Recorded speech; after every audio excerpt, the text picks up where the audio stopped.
El turismo, al ser un fenómeno social que ha logrado mover masas a nivel mundial y que día a día tiene un crecimiento exponencial a nivel global, se ha convertido en una de las principales fuentes de generación económica.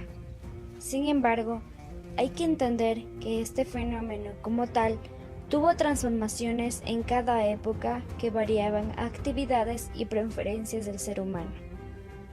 Para comprender esto, vamos a explicar que en la antigüedad los seres humanos fuimos nómadas, es decir, no teníamos un lugar fijo para establecernos, por lo que se recorría distancias en búsqueda de recursos. Años más tarde, con la agricultura y otros descubrimientos, el ser humano empezó a establecerse, dejando a un lado su vida de nómada. En épocas coloniales, entre los siglos XVI al siglo XIX, la preocupación por la pobreza estaba condicionada por la creencia de que los nativos, aunque pudieran ilustrarse algo con la presencia del colonizador, no podían hacerse gran cosa para aliviar su pobreza, ya que su desarrollo económico era inútil. La capacidad de los nativos para la ciencia y la tecnología y base del progreso económico se consideraba nula. Esta es la segunda ruptura en la arqueología de la pobreza, propuesta por Ranema, quien fue un pensador iraní, experto en el estudio de la pobreza y el desarrollo dentro de los años 70. Su historia es el resultado de una larga investigación, tanto política, económica y social, sobre el concepto de pobreza, dedicando una vida entera a trabajar junto a los pobres y a su pobreza.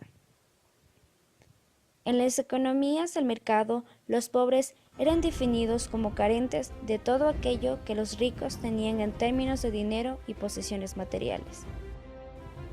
A comienzos de la posguerra, desarrollada entre los años de 1939 a 1947, se dio el descubrimiento de la pobreza masiva en lugares como Asia, África y América Latina.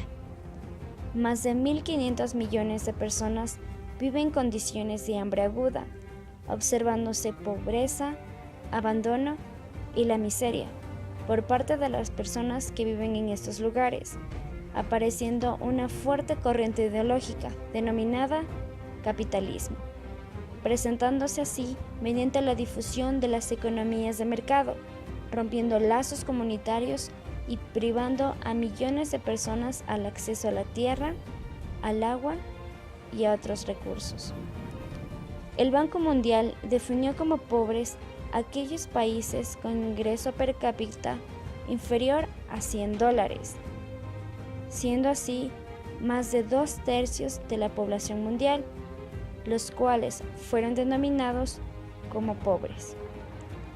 El Banco Internacional de Reconstrucción y Fomento, a su vez, formuló un programa general del desarrollo para el país que cubrían todas las áreas importantes de la economía, realizando en Colombia. La mayoría de los países latinoamericanos logró la independencia política en las primeras décadas del siglo XIX, aun cuando en muchos niveles continuó bajo el control de las economías y políticas europeas. Además, la consolidación del Estado benefactor y un conjunto de técnicas agrupadas bajo el nombre de trabajo social. Dentro de la época de la Segunda Guerra Mundial, estaba determinado por consideraciones estratégicas y por el acceso a las materias primas. La integración de tales regiones a la estructura política y económica naciente a finales de la guerra se complicó más. Las nociones de subdesarrollo y tercer mundo fueron productos discursivos del clima de la segunda posguerra.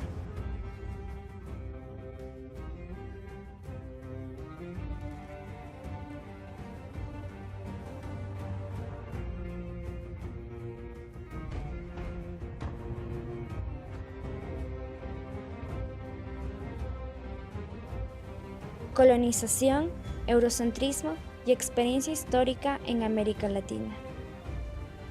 En Europa, el Estado-nación empezó como un proceso de colonización de algunos pueblos sobre otros, resultando así la colonización interna de pueblos con identidades diferentes, pero que habitaban los mismos territorios convertidos en espacios de dominación interna, y la colonización imperial o externa de pueblos que no solo tenían identidades diferentes a la de los colonizadores, sino que habitaban territorios que no eran considerados como los espacios de dominación interna.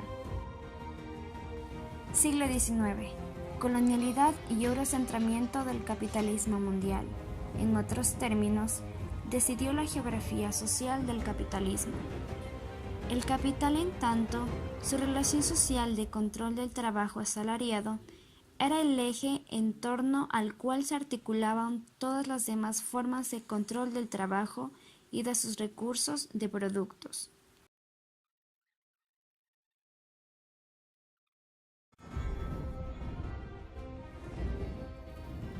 El mito del paraíso.